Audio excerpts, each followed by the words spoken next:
everyone, welcome back to Mr. Martino's Ledger, a podcast all about the unique and relevant history of accounting. I'm your host, Mackenzie. I'm also the CEO and co-founder of HashBasis, a crypto accounting firm. And as the audience probably knows by now, I am a huge history geek, particularly when it comes to ancient history. And so I'm so thrilled about today's episode because we're heading over to ancient Greece to learn all about the origins of accounting there.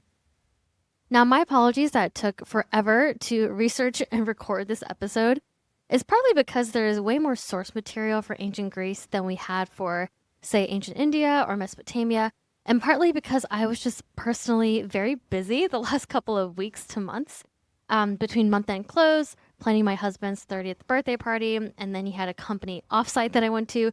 It's been pretty hectic over here, but we are back and I have lots of interesting information about Greece and also its accounting to share with you all today. Now, I love ancient Greece. It was one of the first civilizations to really capture my mind and imagination back in high school, after ancient Rome, of course. I loved ancient Greece primarily because of its art and its architecture. And that was my main gateway to learn Greek history in general because art, history, and culture are, I think, so intertwined. I also loved learning about ancient Greek mythology, and in fact, there's a really amazing classic called Mythology by Edith Hamilton that I read early in high school, and Edith writes all about the mischief that Zeus and all the other gods got up to, and the book is widely considered her magnum opus. So if you have not read that book so far, again, that's Mythology by Edith Hamilton, I would highly recommend it. So again, I learned about Greek art through my literature in the arts class and also a lot in AP art history. And I also was extremely lucky because my parents actually brought me to Athens back in 2018, and I got to see ruins for about 12 hours a day. It was pure bliss. I vividly remember drinking ouzo with my parents after spending all day at the Acropolis, and I was so happy. I truly felt like I was living in an ancient time, and that kind of spirit or feeling has always captivated me. Greece really is the cradle of Western civilization, so besides having epic art and literature, it was also the birthplace of democracy, philosophy, medicine, the Olympics, and of concepts like Western rationalism and beauty. A famous Greek saying by Protagoras, I believe, is, "Man is the measure of all things." And that was very true. The Greeks saw man as an individual who could strive for greatness. He wasn't just a cog in a sea of collectivism. The Greeks praised individuality, but they also were all about supporting your city-state or your polis. The Greeks loved glory and poetry, wine and intellectual discussions. A lot of how modern society thinks and feels about the world today is rooted somewhere in the ancient Greek psyche. So let's jump into it. This episode is going to have a bit of a different structure. We are, of course, going to cover all the major periods of ancient Greek history.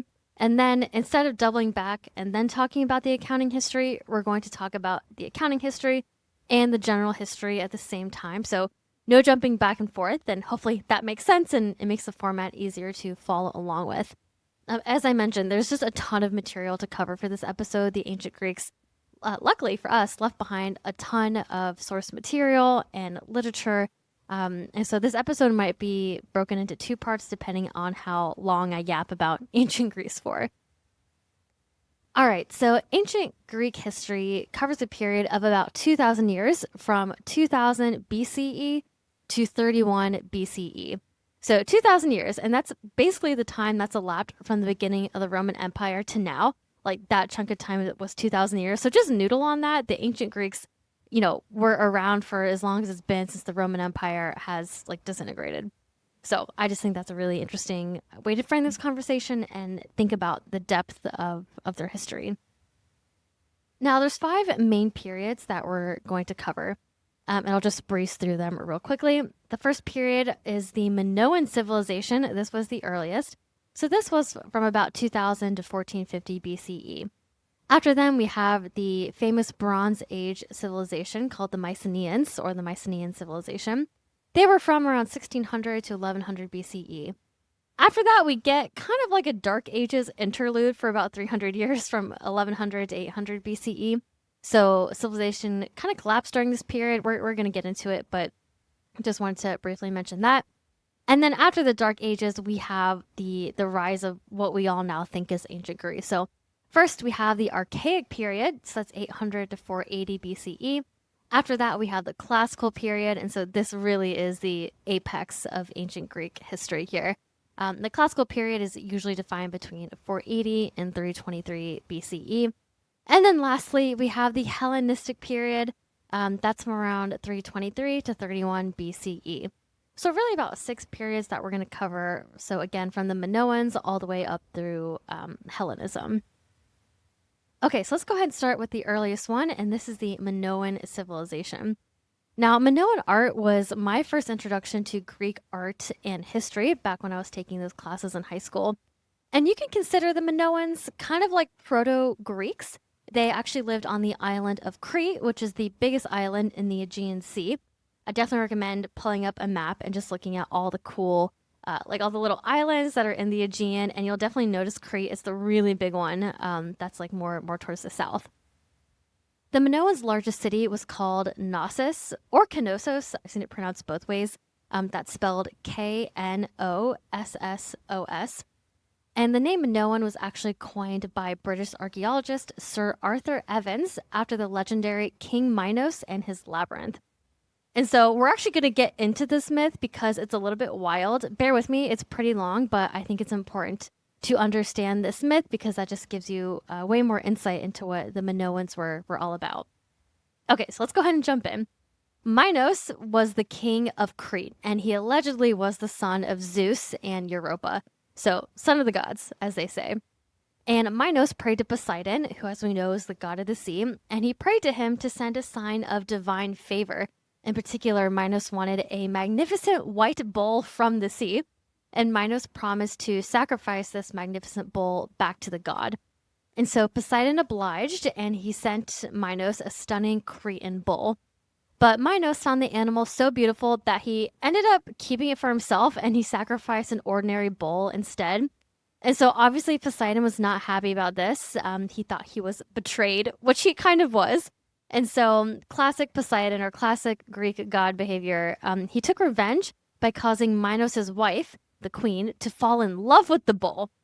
So this is wild. There was like this master craftsman / engineer, the name being Daedalus, which might ring a bell for some ancient Greek mythology nerds. The queen had Daedalus build her a hollow wooden cow so she could mate with the Cretan bull. And so I guess they did. They mated. And from this union, the queen gave birth to the Minotaur, which is a monstrous creature with the body of a man and the head of a bull. So let that sink in. They had some pretty crazy stories back in the day. And so, again, let's go back to King Minos. He commanded Daedalus to construct the labyrinth, which is basically an elaborate maze of winding passages beneath the palace at Knossos. And they were so intricate that anyone who entered the labyrinth could never find their way out. And he built this because the Minotaur was actually in prison at the center. And so just imagine this palace complex, beautiful buildings, but underneath there's this whole prison labyrinth with like a half bull, half man at the center. So a little while later, Minos' son was killed while visiting Athens, which is, of course, another big city in ancient Greece. And so Minos waged war and defeated Athens. As a punishment, he demanded a really terrible tribute. He said every 9 years, 7 young men and 7 maidens from Athens had to be sent into the labyrinth to be devoured by the Minotaur. So yeah, he was not messing around here. Now we're introduced to another character, the hero Theseus, who is the son of the Athenian king named Aegeus. And so Theseus volunteered to be among the tributes, and he vowed to slay the Minotaur. When he arrived in Crete, Minos' daughter Ariadne fell in love with Theseus. And so Ariadne gave Theseus a ball of thread, advising him to tie one end at the entrance and then unspool it as he went so that he wouldn't get lost. So TLDR, Theseus found the Minotaur, killed it, and then he was able to follow the thread back out so he didn't get confused by, all the labyrinths. And he led the other Athenians that were there to freedom and safety. And so Theseus fled with his new girl Ariadne, but he later abandoned her on the island of Naxos, which is another Greek island. And so he was sailing home, I guess, alone, and he forgot to change his ship's sails. They were originally black. He was supposed to change them to white because that was a signal of success agreed upon with his father. And so upon seeing the black sails, which again Theseus forgot to change to white, King Aegeus believed Theseus was dead, and so he threw himself into the sea, which afterwards was called the Aegean Sea. So, wow, that was a very long myth, but we have a lot of good nuggets in here. I think the most interesting part actually is King Aegeus, kind of being the namesake behind the Aegean Sea. But all this drama is happening within the Minoan palace complex of Knossos or Knossos. So yeah, I wanted to tell this story because it's one of the first myths that I actually learned. And it's just kind of crazy, especially the part about mating with the bull. That's definitely a little weird. So mythology aside, though, the Minoans did build a sprawling, multi-storied, and unfortified palace complex. They built several, actually, again, the most famous one being at Knossos. And these palace complexes functioned as religious centers, redistribution hubs, so giving out resources to the people, manufacturing facilities, and royal residences all at once. So they were really just the hub for this civilization's activity. And the Knossos Palace alone had more than 1,300 interconnected rooms, multi-level drainage, and plumbing systems. And so that's why the labyrinth here makes a ton of sense in this myth, because it sounds like the actual palace was really confusing to navigate as well. Now, the really cool part about Knossos, at least, is all the artwork that is left behind, or that we can still see. They have frescoes of bull leapers and dolphins and just a lot of aquatic themes in general. And they have enormous storage rooms filled with these giant ceramic jars of olive oil, wine, and grain. And so I vividly remember learning about the bull leaping fresco. Like if you search for that, you'll see this really incredible fresco, which is kind of like an open air painting. And it has a huge bull, and then we have these characters, these Minoans, actually leaping on them. And we still have some of the, we can see the colors of it. Like a lot of the ancient Greek and Roman statues that we have today are just marble. And so that's what we associate with the art of these ancient civilizations, but they were actually all painted back in the day. It's just all the paint's kind of rubbed off by now. But in the Minoan civilization, we still have artwork with the paint intact. And the colors are so vivid and so brilliant, and it really just makes me feel like I'm on a Greek beach somewhere. So completely mesmerizing. The figures are very stylized and dynamic. So if you have not seen Minoan art, I would highly recommend looking at it, because it just, I don't know, it transports me back to a different place that I've never actually been to, but I can totally get the vibe. Okay, a couple of different things or other things about the Minoans. First one, interestingly, is that they had no walls. And so, at least none that we've found so far, the Minoan palaces were undefended. And so either they were so dominant in the Aegean that they didn't really fear invasion, like they were kind of the top dogs in the area, or more likely, they were just surrounded by miles and miles of water, and so they didn't need any walls, right? The ocean was their walls. Now, what I thought was really cool is that women appear prominently in their art and also probably in their religion. It seems like Minoan religion was centered around a mother goddess figure, and a lot of the frescoes or the paintings that we still have today show women in positions of social prominence that are notably absent from later Greek art. So the Minoans, actually valued and appreciated women, which was really great. They also had two writing systems before the Mycenaean Greeks, which we're going to cover next, before those people arrived. And those two writing systems are called Linear A and then Cretan hieroglyphics. Now, we're going to talk about Linear A because I went down a total rabbit hole on this language.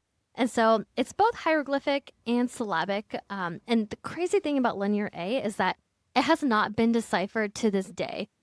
We can read the sounds because they're very similar to a later language, but we can't actually understand what the underlying language is saying. It's basically just like a bunch of gibberish. The Minoans, as far as we know, were not actually Greek, and we don't know who they were linguistically related to. And so why I went down the rabbit hole of Linear A is because now that we have AI, people are like, wow, like, can't we just use AI to basically break the code? But apparently, even with Claude and all the new models like Opus and Fable, Mythos, whatever, we still can't decode Linear A. For a couple reasons. One, because there's simply not enough surviving text samples. And two, there's no known related language. And so to decipher this, we basically have to unearth more text fragments through archaeology or find some kind of Rosetta Stone to decipher Linear A. So AI simply just does not have enough data, I guess, to iterate over to actually crack it. So we're going to link a couple articles in the show notes that talk specifically about AI and its ability to decipher linear A, but it's a really cool problem. And yeah, there's not that many people working on it. Shocker. Very, very niche field. Now, the Minoans collapsed mysteriously around 1450 BCE. There actually was an eruption of a volcano on Santorini, which is another island, and that probably devastated the Minoan world around this time. They did limp along for a little bit, but yeah, basically they just collapsed. So it sounds like environmental, and I'm sure probably social factors as well. Okay, drum roll, because after the Minoans, we get the Mycenaean Age. Woo! And I'm excited because the Mycenaeans were basically Greece's first real civilization. And again, they're from 1600 to 1100 BCE. And so around this time, a network of fortified palace-states emerged across the Greek mainland and also into Crete as well. Remember that big island where the Minoans were. And we call this group of people the Mycenaeans after the most famous of these centers. And this center was called Mycenae, or you can think about it like a big town. And Mycenae is a legendary home of King Agamemnon, which again might sound familiar to some people. But really, the Mycenaeans were a constellation of many kingdoms. So it includes Mycenae, but it includes Pylos, Thebes, Orchomenos, and also Knossos as well, which again was the Minoans, but the Mycenaeans kind of just took it over. So while the Minoans kind of seemed like they were pacifists, right? No walls, women in positions of power, the Mycenaeans were basically the opposite. They were very militaristic, brawny, and they had a strict hierarchy. Their palaces were definitely fortified, and they were surrounded by what archaeologists call cyclopean masonry. I love this word. And that's basically walls that are built of stones so massive that later Greeks assumed only the mythical one-eyed giant called the Cyclops could have actually placed them there. So that just goes to show you how big this scale was. Their most enduring architecture includes the Lion Gate at Mycenae. Definitely look that up. And also the Treasury of Atreus, which is, they had these really massive beehive-shaped buildings. A lot of them were tombs. Again, very neat architecture as well. The most interesting part, though, at least to me, is that the Mycenaeans were probably the civilization that's involved in the Trojan War, which is basically like a semi-mythical war, and very topical since the Odyssey movie just came out. So we're talking about roughly the same era here. Quick digression, Troy is actually one of my favorite movies, and that's about the Trojan War. I just love Brad Pitt and Orlando Bloom in it. I think it's just such an amazing movie. Now, TLDR of the Trojan War, just because I think it's fun to talk about. There's going to be a lot of names here, so bear with me. There's a guy, his name is Menelaus, and he was the king of Sparta, and his wife was Helen. So you got Menelaus and Helen. Menelaus is also the brother of Agamemnon, who was the king of Mycenae and the leader of the Greek coalition. So that's the one side. We got the Greeks. Now, their opponents were the Trojans, and they're led by King Priam and also his sons Hector and Paris. Orlando Bloom plays Paris in Troy. Troy is somewhat of a mythical city that we think was in Anatolia, which is modern-day Turkey. And I say somewhat mythical because actually, I think, I forget when, but ruins were actually discovered that were seemingly the ruins of Troy, but it's all a little bit fuzzy. But anyway, so Greeks on one side, Trojans on the other. What sparks this whole conflict is that Paris actually abducts Helen, who's the queen, basically, and this just ignites the whole conflict. So the Greeks go to war over Helen, but obviously Troy's fighting them as well because now they have her. They fight for years, and eventually the Greeks trick the Trojans with the wooden horse. They sack their city, and the rest is history. And so, yeah, basically the Mycenaeans were the Greek faction here. Now, the Mycenaeans had their own language, and this is called Linear B, which I know is very confusing and really not creative at all because we also had Linear A from the Minoans. So Linear B, though, it was completely undeciphered for over 3,000 years until 1952, when a 29-year-old British architect named Michael Ventris, he actually deciphered it. Like, he actually cracked the code. And his major insight was that Linear B was just an early form of ancient Greek. And he guessed that common sign groups, which he, I guess, noticed through pattern recognition, he recognized palace names like Knossos. And so once he was able to identify some of the key names, the rest of the script sort of fell into place. And it looks like Linear B isn't actually that complicated, at least not as complicated as ancient Greek. It only has 87 signs. And so, according to Reddit, you can learn Linear B in a couple of weeks, as compared to ancient Greek takes years and years to actually master. So I also went down the rabbit hole of Linear B, and I was like, wow, how can I learn this language? There's actually an app you can download. It's just called Linear B, and I think some university put it out, but you can download it, and it has the history of the language in addition to how to actually read and decipher the signs. There's a really good book that is now on my reading list. It's called The Decipherment of Linear B by John Chadwick. And it's a book about how Michael Ventris actually cracked Linear B. So really excited to read that. And the part that I find most interesting is that he wasn't even like a classicist or a PhD student in this. He was just an architect, and this was just his side hobby, and yet he was able to crack the code. So that just goes to show that anyone can decipher Linear A. It does not have to be some storied PhD professor. It can be anyone with a hobby and an interest. So interestingly, Linear B uses about 70% of the same signs as Linear A. And we've already cracked Linear B, but as we talked about before, that doesn't really help us cracking Linear A because, Linear A is just completely, like, it is separate, even though some of the signs are the same. Now, let's go ahead and pivot to some accounting history, because the oldest Greek accounting records that we have are actually written in Linear B.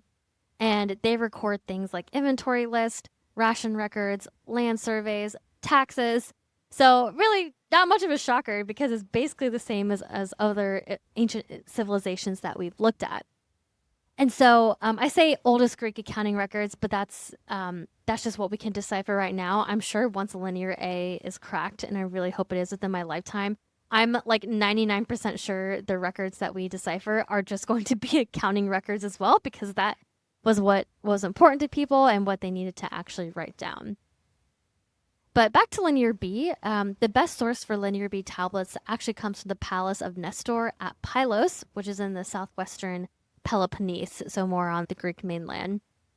Around 1200 BCE, this palace was destroyed in a fire, probably during the Great Bronze Age collapse, which we're going to talk about in a second, which kind of sucks for the people back then, but the good part is that the fire actually baked the clay tablets, and so that's why they still survive. And about 1,200 tablets and fragments did survive, and they were recovered, and they record things like sheep flocks, bronze rations issued to smiths for making weapons, rower rations, and so barley and figs issued to specific named men for naval service, women workers, so I guess a list of women that were doing things like textile working. It also includes their food rations and also their children's rations. There's land records, for example, who holds how much land. And there's also a particular tablet called the saffron tablet, which came up a lot in our research. And it's a record of saffron, like the spice, coming from various districts. And it's just a very detailed commodity record. And so these are accounting inventory records that are written in Linear B, and these are just some of the oldest records that we have. What I always find so special about this is that whenever like people are specifically named, like their actual names, it's just kind of incredible. Like someone's name has survived 2,000 years later, and this was a real person that's being written about here.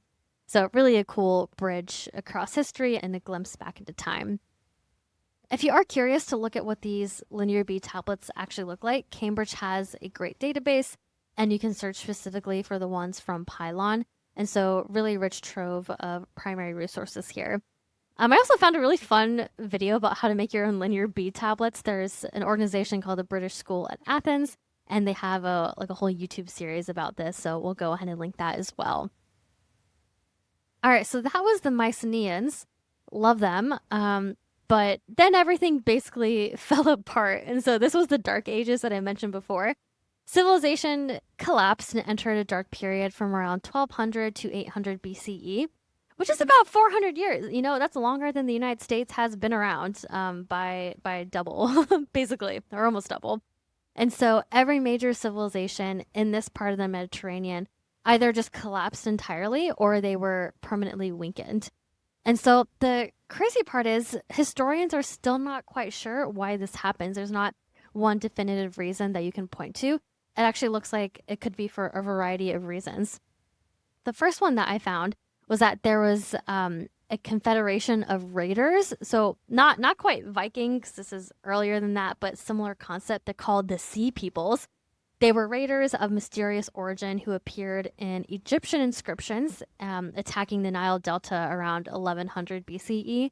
So it could be because there was just some random outsiders that were coming in and just attacking everyone. Or it could be for other reasons like climate change, earthquakes, we mentioned volcano eruptions, or internal class warfare. Or it could actually be a combination of all the above, just a really unlucky confluence of factors, and then all the systems just collapsed. So during the Dark Ages, there also was a population crash. I saw a statistic somewhere that said possibly 50 to 75% of the population declined in some regions, and literacy basically disappears entirely as well, and linear B is forgotten. So that's what we call it a kind of a dark age, not because it sucked for everyone. I'm sure it did suck for a lot of people, but we actually just don't know what happened because there's no written records during this period. Like, that's why it's dark. There was just no writing that we've been able to unearth. But, just to caveat that, it's not like nothing happened. There were still people that lived during this era. They just didn't leave any artifacts behind. There are a couple things that historians have been able to surmise, though. First one being subsistence farming was probably the predominant form of economy here. And so the palace wasn't as important. It was just more local farming. We do see the rise of local strongmen called basileis, which replaced the king figures. Like, there was no more King Menelaus or Agamemnon. There was just more like local. It almost kind of sounds like fiefdoms, more from the Middle Ages. So the Iron Age also replaces the Bronze Age during this period. And most importantly, the Homeric tradition begins. And so this is the era that Homer is writing about. And so Homer's looking back from the 8th century, so roughly the 700s BCE. He's looking back at this Dark Ages and writing about them. And so the world of the Iliad and the Odyssey is kind of a fuzzy memory of this late Mycenaean and early Dark Age period kind of mashed together. And so at least we have some insight as to what happened here, but again, it is still considered a Dark Age. Okay, but we're done with that. Let's go ahead and go to the next period of Greek history, and I call this chapter A New Greece is Born. And so this is where we see the Archaic period. This is from around 800 to 480 BCE.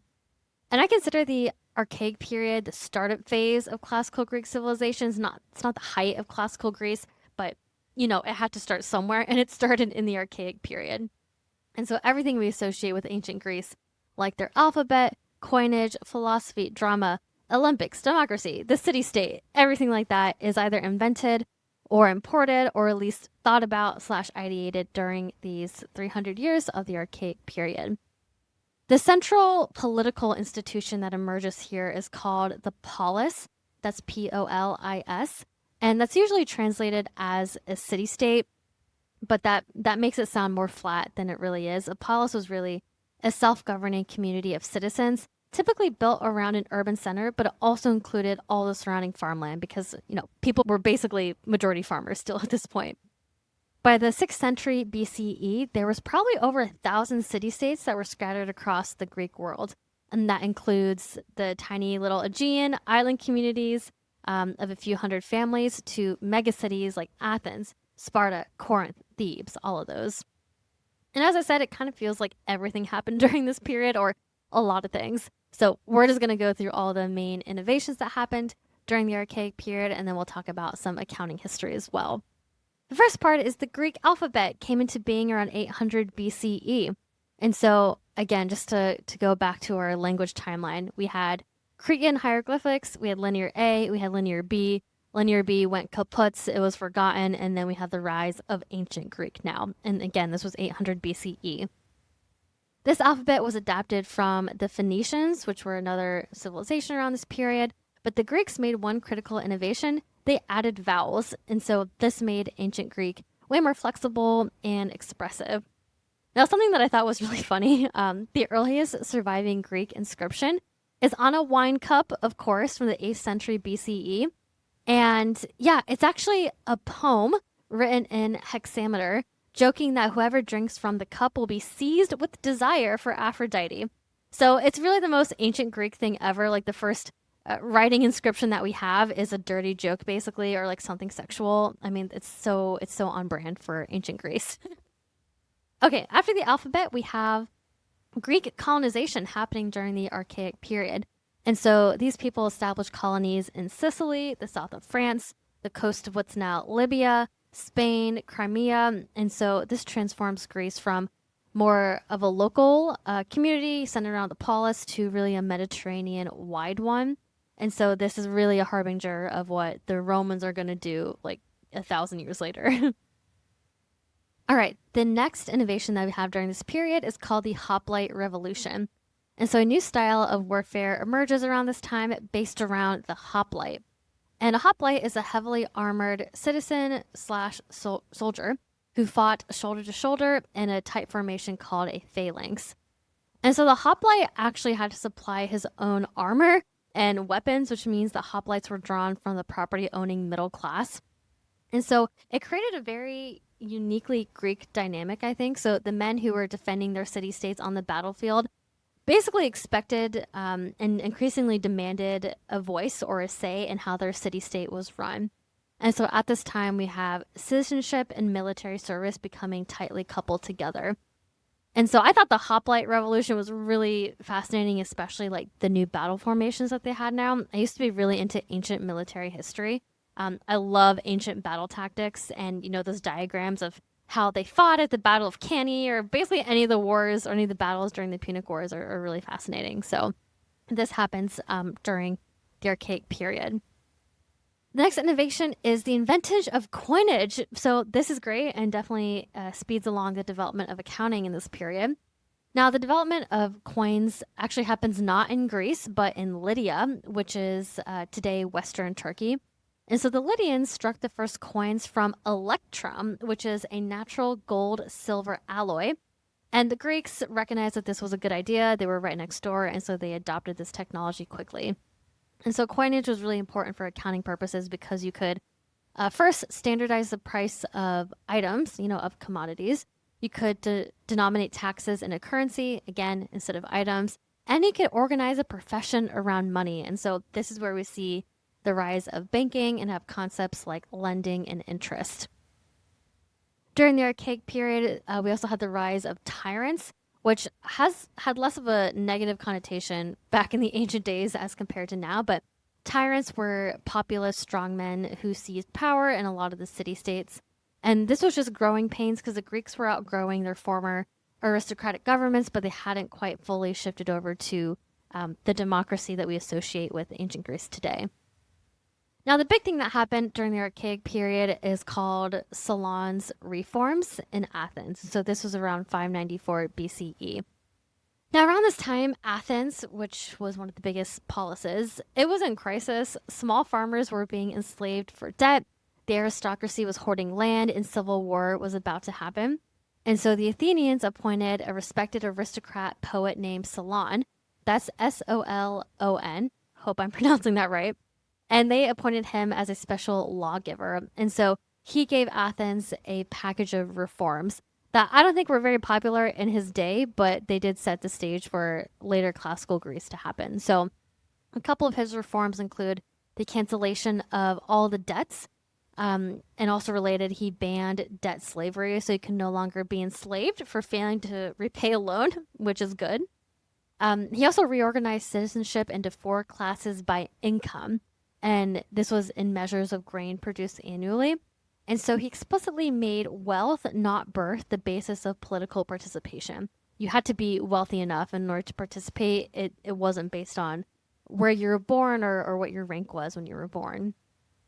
He also established a council of 400 to balance the aristocratic council, so giving more power back to the people. And he also codified a body of law to replace aristocratic arbitrary judgment. So that's a lot of sweeping reforms and just so progressive considering this is around 594 BCE.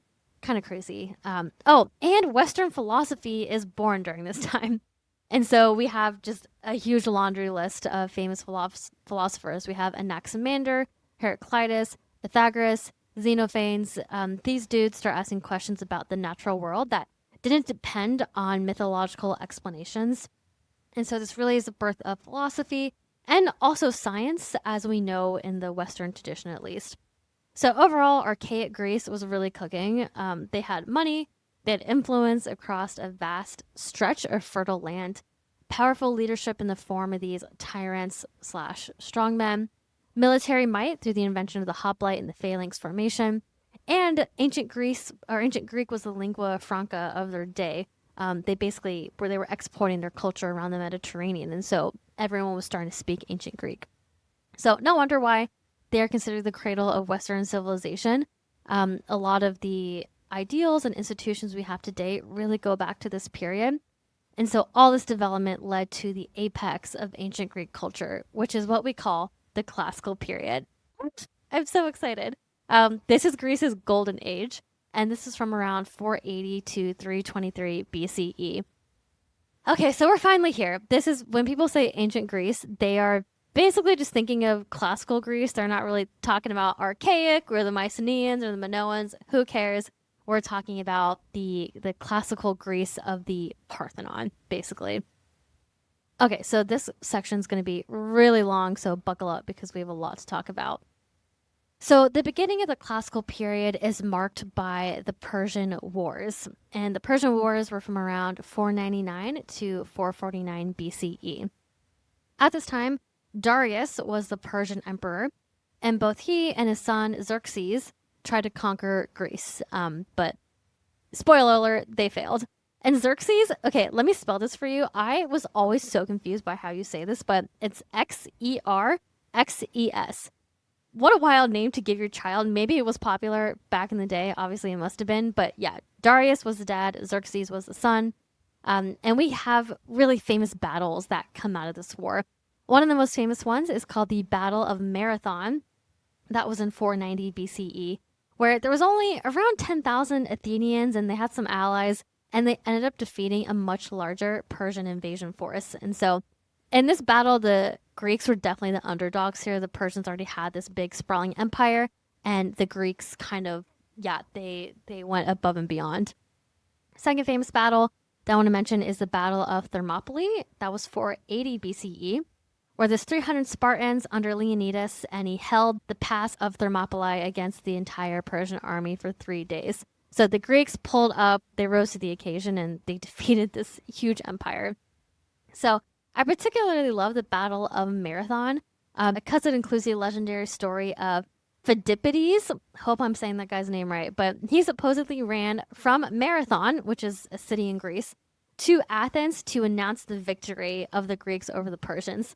So he runs, 26.2 miles, and he utters the phrase, "We have won," and then, according to legend, he collapsed and died. It's probably just a myth, but I still love it nonetheless, and I find it very inspiring because I'm training for a half marathon now. It's actually happening. It's happening next weekend, so I hope I can run the full course, but hopefully I don't die after it's finished. So yeah, this whole period of battle and drama and intrigue, this marked the beginning of the classical period. And so after the war was over, as you can imagine, the influence and the prestige of Athens just grew exponentially. They became the supreme power because they were kind of like the leading city-state during the war. And they also established what we call the Delian League. This is really important. This was a defensive alliance of Aegean city-states. And so the member city-states, which are just other Greek polises, they contributed money to this Delian League. And the idea was that it would be used to support against any wars or anytime, a polis needed funding. But eventually, Athens just came to dominate the Delian League and also the treasury. And they basically just used the Delian League money to fund their grand building projects, like the Acropolis. So it just became the Athenian treasury because they're the most powerful. So in my opinion, it sounds like they kind of bullied the other city-states into just being more submissive. Okay, in classical Greece, we also have the birth of democracy. Well, it was more like selective democracy because it only applied to adult male citizens. Women and slaves were obviously excluded, but you got to start somewhere. One of the main aspects of this democracy was called the assembly. And so this was a forum or a place where every adult male citizen could attend, speak, and vote on laws and war. And so everyone here pretty much had a say if they fit the bill and passed all the criteria. We also have an organization called the Boule. This is where 500 citizens were chosen by lottery each year to actually set the assembly's agenda. Next, we had the People's Courts. These were juries of hundreds or even thousands of randomly selected citizens to actually decide legal cases. And then lastly, we got the magistrates. These were chosen by lot for most offices, with 1 year non-repeatable terms being the standard here. So the most famous politician of this classical period is definitely Pericles, and this time of the history and this period of time is often called the Age of Pericles, and it's another cultural explosion in Athens. So our last one happened during the Archaic period. Now fast forward and we get even more culture happening in this area. The most famous one, or most famous example that we're going to discuss is the Parthenon and the Acropolis building program, which includes buildings like the Parthenon, obviously, but also other ones like the Propylaea, the Erechtheion, Temple of Athena at Nike. And this was around 447 to 432 BCE. Side note, I'm actually rereading one of my art history textbooks right now, and I just finished the section on ancient Greek architecture, and it gives me chills. It was so fun reading this. There's a really fascinating section about the Acropolis and the different temples that are on it and their layout. So my favorite part about Greek history has always been the actual architectural elements. For example, different column orders, like we got Doric, Ionic, Corinthian, and the sculptures that are within the frieze. It's because I believe architecture says a lot about a culture, and these magnificent, really larger than life buildings tell me that Athens was at her peak and was just unstoppable. And even 2,000 years later, when I went to the Acropolis in 2018, I felt that. I felt so overwhelmed and so tiny, but also kind of sacred and important at the same time. And so I can only imagine what it would have felt like to look at these buildings in their actual heyday. Speaking of heydays, the classical period also featured a lot of famous Greek playwrights. So we have playwrights like Aeschylus, Sophocles, Euripides. We all remember Oedipus from high school, right? You can thank the Greeks for that. And there was also an outpouring of philosophy from people like Plato, Socrates, and Aristotle. Oh, and we also have medical writings from Hippocrates. So if anyone here is in medicine, that name should sound pretty familiar. And we also have the birth of written history from historians like Herodotus and Thucydides. So we have a lot of big Western developments that are happening during this period. And yeah, I honestly really wish that I was alive in ancient Greece as an adult male citizen during this time. Okay, let's talk about some of the accounting history during the classical age, and buckle up because, again, there's quite a bit to cover here. At the center of Athenian sacred finance were the Tamiae, also known as the treasurers. And by the way, Tamiae is spelled Tamiai, and there were different levels to the Tamiae. One was the Tamiae of Athena, and so this role managed the treasury stored in the actual Parthenon and associated buildings on the Acropolis. Second role was a Tamiae of other gods, basically the combined treasury of all other gods or other cults. The Tamiae, or the treasurers, were chosen by lot from the wealthy classes, and that was defined as those who could produce 500 measures of grain annually from their estates. The Tamiae served 1-year terms, and at the end of their term, they faced a mandatory financial audit called a euthanae before the logistai, and logistai are kind of just like public accountants or auditors back in the day. Put a pin in that because we're going to talk about this financial audit in a little bit.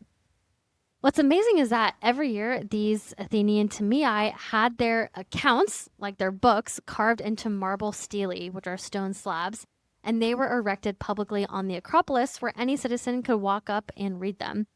And we still have some examples of these accounts because they were carved into the marble. That's going to last a long time. And I'm actually going to read an example that we still have, but keep in mind, there's words like drachma, obols, and talents that I'm going to mention, and these are just units of money. Okay, so here we go. In the year of his office, the supervising officials turned in this list of things they were responsible for. For timber, 4,858 drachmas. For wages of workers, 2,183 drachmas, 2 obols. For the sculptors of the metopes, 16,392 drachmas. Balance carried forward, 1 talent, 3,236 drachmas, 3 obols. I just get shivers because these are real numbers and real accounts from so long ago, and we still have them written in stone. Another famous example is the Erechtheion accounts, which are now stored in the Acropolis Museum. And actually, if you go to the Acropolis Museum website, you should be able to see a picture of one of these marble slabs. And what's really cool is that these slabs itemize not just materials, but also individual workers and their wages. And it also includes both free citizens and slaves working side by side on the same project at the same daily wage. Specific workers are also named and their trades are noted. For example, there's a flute player, which I guess that's for ceremonial or rhythmic work. There's a carpenter and a stone setter.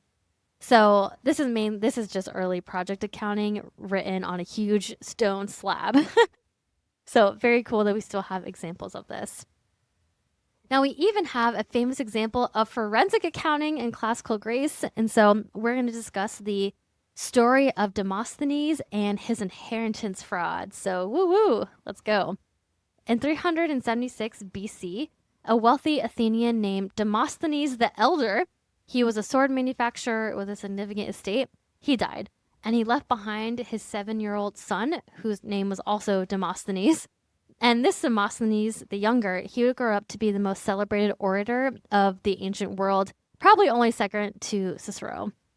So the elder Demosthenes left 3 guardians in charge of his estate until his son came of age. These guardians were named Ephobus, Demophon, and Theripides. The elder Demosthenes left detailed instructions for the estate. He had his slaves, which included 30 sword makers and 20 bed makers, his house, his cash, his loans outstanding, and by his own accounting, the estate was worth approximately 14 talents, which was a really big fortune at that time. Fast forward, young Demosthenes turns 20 in around 364 BCE, and he demanded his inheritance. He was like, hey, guardians, where's all my money? And the guardians handed over virtually nothing. They claimed that the estate had been worth much less.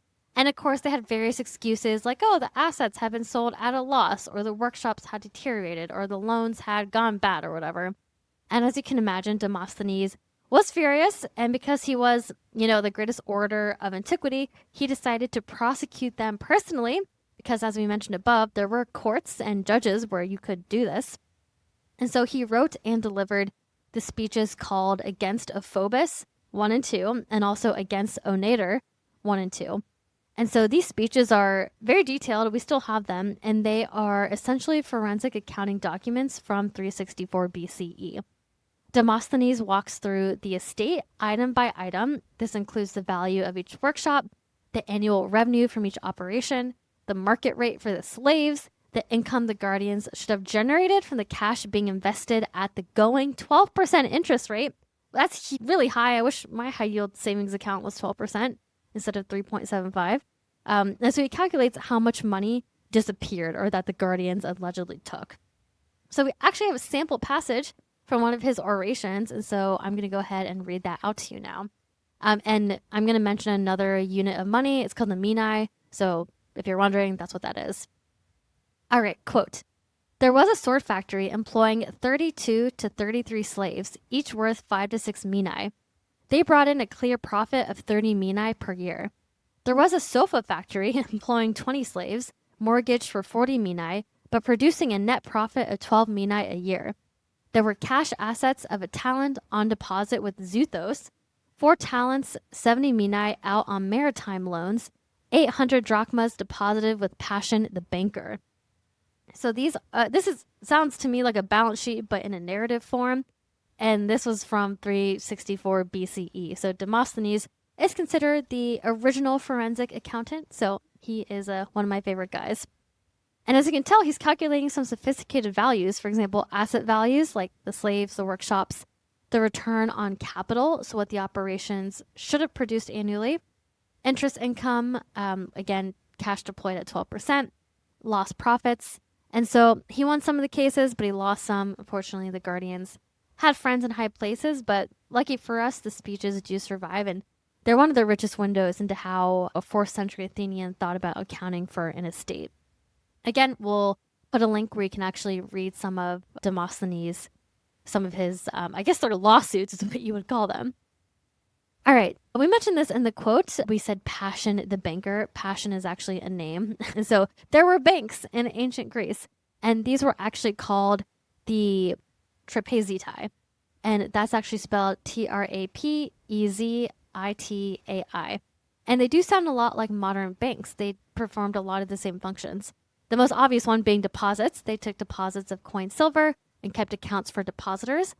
They also did loans, and I learned about a new type of loan called a bottomry loan, which were, it sounds like maritime loans where the risk of a loss was borne by the lender. And so the lender, which is the bank, would charge really high rates, sometimes up to 30%, to compensate for the risk of maritime cargo just being lost.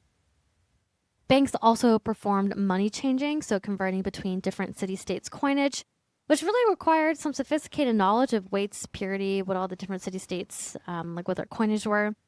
They did letters of credit, and they also did record keeping on wooden tablets. Unfortunately, we don't have any of these wooden tablets existing. We pretty much just have those big marble slabs of accounting. We don't have more day-to-day record keeping because the wood is not going to last that long. So being an Athenian banker might have sounded like a cool profession, and it probably was, but there was one major downside, was that you had personal liability. There was no LLC back in ancient Greece. If you made a loan to a sailor and it was really big and then they lost their entire cargo and they're not repaying the loan, that is a personal hit to you. There's no concept of separate liability here. And we actually have a really fascinating story about a Greek banker.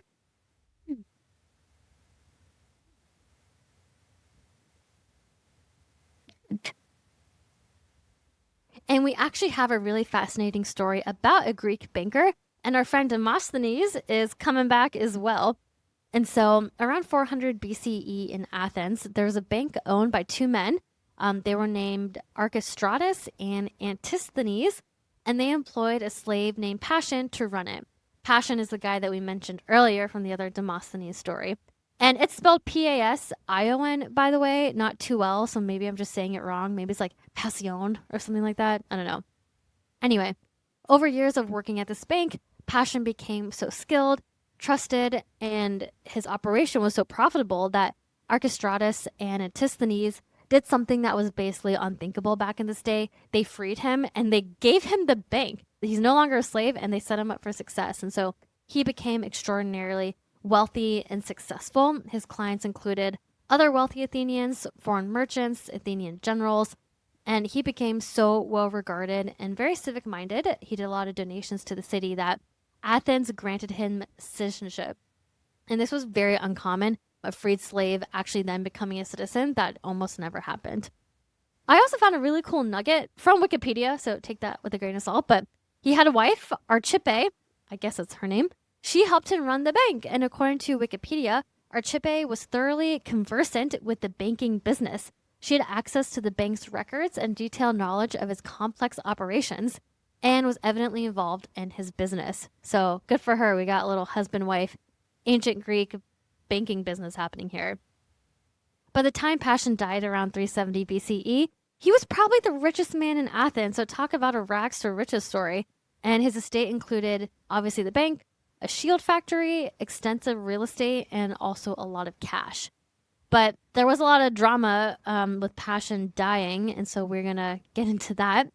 And Passion, he did exactly what Archestratus and Antisthenes did for him. He ended up freeing his most trusted slave that worked at the bank. This guy's name was Phormion, and then Passion left the bank to this guy, Phormion. What's kind of weird is that Phormion married Passion's widow, Archippe, so I thought that was kind of interesting. But Passion actually had kids with Archippe at first. One of his sons was called Apollodorus, and Apollodorus did not like what was happening. He didn't like the freed slave then marrying his mom. And so Apollodorus spent decades trying to prosecute Phormion for various financial frauds related to the estate. Now, where Demosthenes comes in is that he actually wrote the speech defending Phormion, and this is called Oration 36 against Apollodorus for Phormion, so very clear whose side he was on. And it's another masterpiece of forensic accounting. And so Demosthenes is walking through 11 years of bank and shield factory accounts to show that Phormion had not only paid everything he owed, but had also turned the businesses into significantly larger enterprises. Quote, For the real property of passion was about 20 talents, but in addition to this, he had more than 50 talents in money of his own lent out at interest. Among these were 11 talents of the bank's deposits profitably invested. And so Demosthenes was basically part-time lawyer, part-time forensic accountant, and it's fascinating to me how much the actual accounting comes into play here. People knew what assets they had, especially the richer you got. You were very interested, it seems like, in getting your books correct. All right, let's circle back to what we teased earlier, the mandatory financial audit called the Euthyni that I mentioned earlier. And that's spelled EUTHYNAI.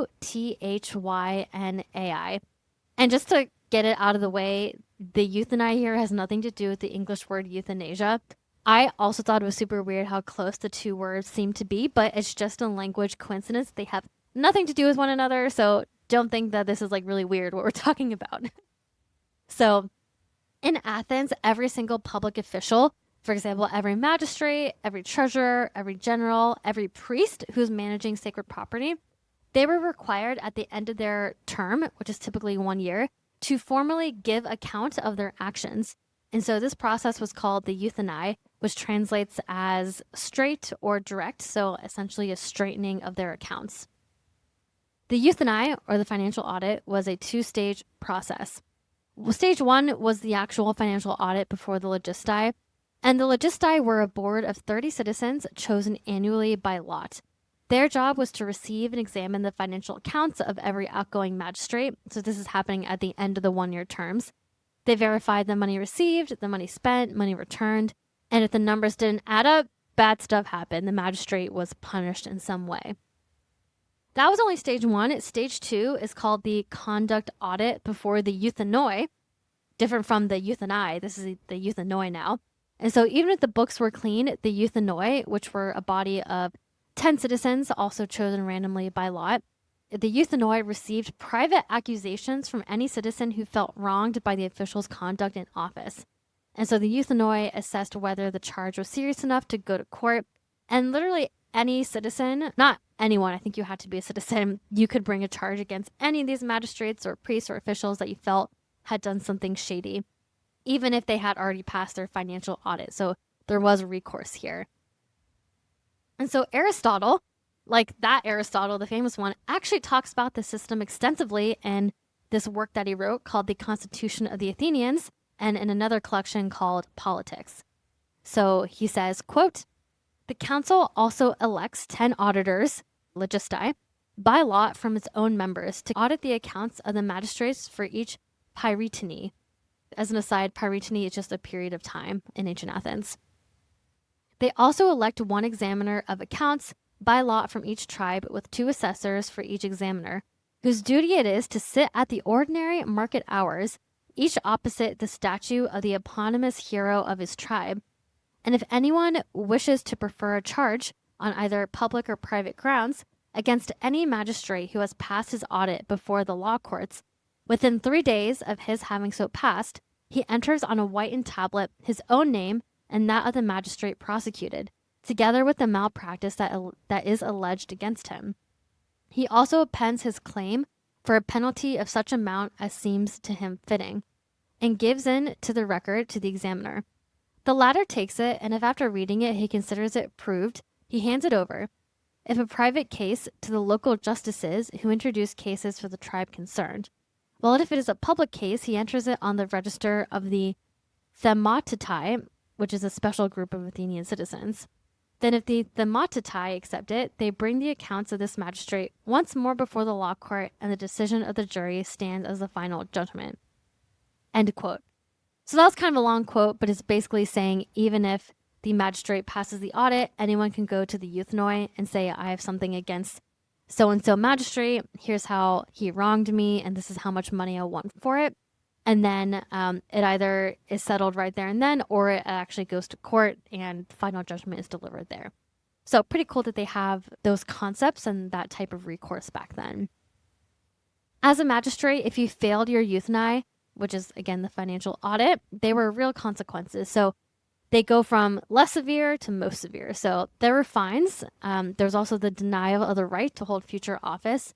loss of citizenship, or in really bad fraud cases, there is a death penalty. So there really was a real consequence here if you did not do your books accurately, and if indeed you did them with malintent, you could just die. So the euthanasia was kind of like your exit interview for the magistrates, but I found that to even become a magistrate in the first place, you had to pass a separate process called the dokimasia, and this was kind of like a formal scrutiny and vetting process. And so there was a group of people that were essentially interviewing all the people that would be magistrates, and they asked questions like, have you paid all of your taxes? Have you treated your parents well? Did your family have a tomb? Have you completed your military service? And were you a citizen in good standing?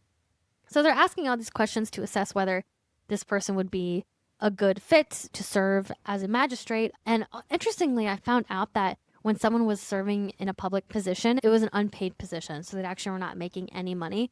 And so they were checking to see if the individual could support his family while he wasn't actually making money for a year. So you pretty much already had to be rich to do this, at least in terms of, being an ancient Athenian, because you didn't get paid while serving a public post. Which, yeah, I thought was just kind of interesting because public officials today, they definitely are all getting paid by the government, but it was just not that way back in ancient Athens. I also like the question about, have you paid all your taxes? Because that reminds me to keep your PTIN license, which is like the paid tax preparer license here in the US, you have to affirm that you're current with all your taxes and that you've paid all of them. That's definitely like a checkbox that you have to mark off to even get your PTIN in the first place or to get it renewed. So any official who passed the dokimasia and they completed their term and they passed the euthanasia was considered to have completed their civic duty honorably. And so that's what every civic person wanted. They wanted to be discharged honorably. And if you failed, you were disgraced. So obviously nobody wants that. But I like the dokimasia again because it's pre-employment screening. So the dokimasia plus the euthanasia. And this was applied to every public official every year as a matter of democratic principle.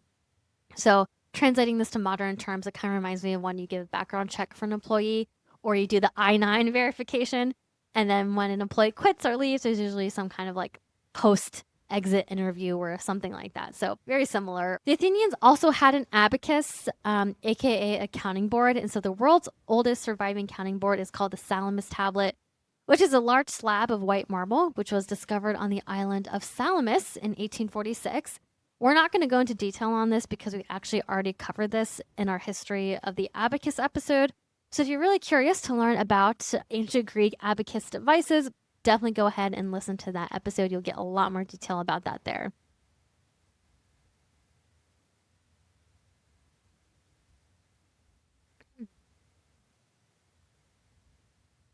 All right, there's one last accounting fact that I want to mention from the classical period, and that has to deal with the Delian sanctuary accounts. And so these are the temple financial accounts from the island of Delos. And if you know anything about ancient Greek history, you know the island of Delos is super important. It's like top tier island. Delos was the mythological birthplace of Apollo and Artemis, two Greek gods. And the sanctuary of Apollo on Delos was one of the most important pilgrimage sites in the Aegean. And it was, as we keep finding with these ancient complexes and sanctuaries, effectively a bank and a treasury. There's actually excavations on Delos by the French school at Athens, and these have yielded close to 500 financial inscriptions, and they were the accounts of these sacred administrators. And the Greek term for these administrators is called the hieropioi, really difficult to spell and say. But these administrators were the annually rotating board of Delian magistrates that were responsible for managing the gods' property. And so these records that we found, the Delian sanctuary accounts, they span from the classical period through the end of Delian independence, so from roughly 430s BCE to 166 BCE. And so the Delian records show a lot, and so we're just going to cover them. The first one is monthly reports to the bullae. And so the administrators published a wooden notice board every month with their accounts. And so crazy to me, these let me say it again, the hieropioi, they had a monthly close cycle with the physical actual postings. And so yeah, it just really made me question what I'm doing because, you know, the monthly close process that I'm doing has probably been being done for like thousands and thousands of years. So yeah, they had monthly close. Next, the Delian records show annual stone inscriptions. And so we kind of mentioned this before, but the full year's accounts were carved into marble at the year end, creating the permanent archive that we still have. And so apparently it was pretty expensive to actually create these marble accounts. You had to pay the stone cutter, the person that actually inscribed it. But the point here is that the monthly reports were on wood, annual reports were on stone. The records also show land rental income, so the administrators tracked rents from individual lessees by name. So again, we get more names. Temple lending, the sanctuary lent money at interest, and so the debtors and the guarantors are named in the inscriptions. And then finally, they show inventory reconciliations. So precious objects in the god's treasury were inventoried and carried forward, and if anything was missing, it was noted. And so, as we mentioned, the month-end close was done on wooden tablets, but they also had more day-to-day working records, and these were recorded on papyrus. And so that should ring a bell from ancient Greece or from ancient Egypt. That was the accounting material that was used back then. And so it's basically a 3-tier record keeping system here. You had the working file, which was in papyrus. You had the month-end close, which was on wooden tablets. And then you had the annual accounts, which are permanent on stone. And so it just maps so well to what we do on an accounting day-to-day basis. The only difference is material. I'm not I'm not doing daily journal entries on papyrus or on little sticky notes. I'm doing everything in QuickBooks. And so while the medium is different, the process is the same from daily to monthly to annually. And so I actually did find a book that talks about these Delos records in detail. It's called Parasites of the God, Accountants, Financiers, and Traders on Hellenistic Delos by Veronique Chenkowski. Again, we'll link to that book there. And what's really cool about this book is that it shows an example balance sheet and it has a bunch of example inscriptions as well. And so I'll cover the example inscription first. It says, quote, "In the month of Poseidon, we withdrew from the jar bearing the inscription from the bank of Nymphodorus and Heraclides under Damaris, month of Poseidon. The Hieropioi of the archonship of Telesarcides, Eubonius, and Parmenion deposited the proceeds of farm rents, property rents, taxes, and interest, 6,998 drachmas, 4 obols, half obol, fourth obol, 2 chalkoi. From that, we, the Hieropioi, Polyxenos, Amphoteros, Philippos, Selenos, have withdrawn in the month of Poseidon for building works, 1,120 drachmas, 4 obols, remainder 5,878 drachmas, half obol, fourth obol, 2 chalkoi." That's a ton of names I just threw at you, and I'm also a little bit confused. But what this inscription is saying is that they received proceeds from rents, either from the farm or property, and taxes and interest of, let's call it 7,000 drachmas. And then from the deposits, they withdrew 1,000 drachmas for building works. And then they gave you what the remainder actually is. So that's an example inscription. There's also an example balance sheet, which has cash.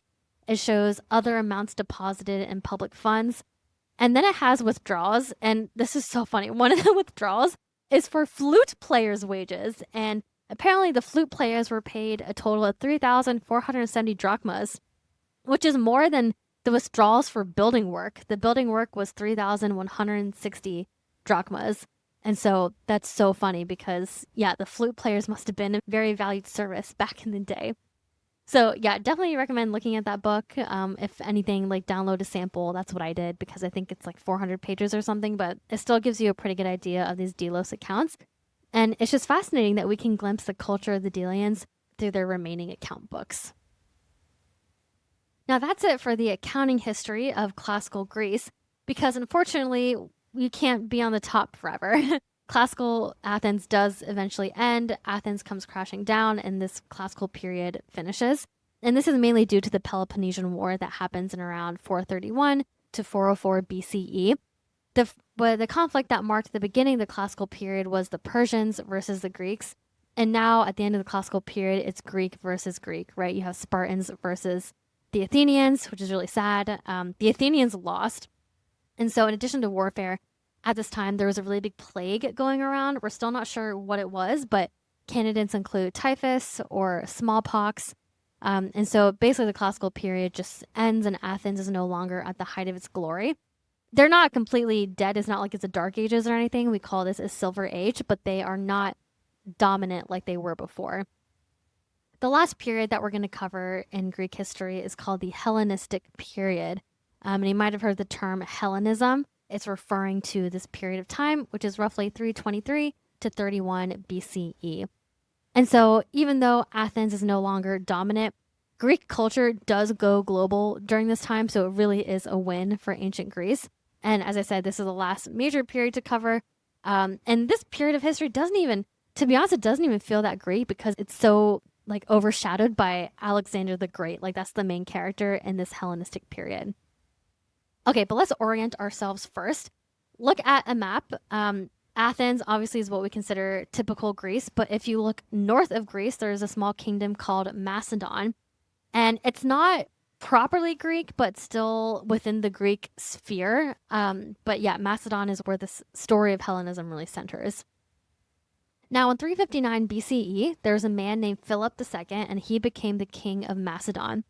He's a military genius. He really strengthens the Macedonian army and really makes it into a formidable power. And Philip II was preparing to invade the Persian Empire when he was assassinated, womp womp, in 336 BCE. And that's when his 20-year-old son took over, and that son's name was Alexander. So boom, enter Alexander the Great. Love him. Even though, he's a very admirable, but also kind of controversial historical figure as well.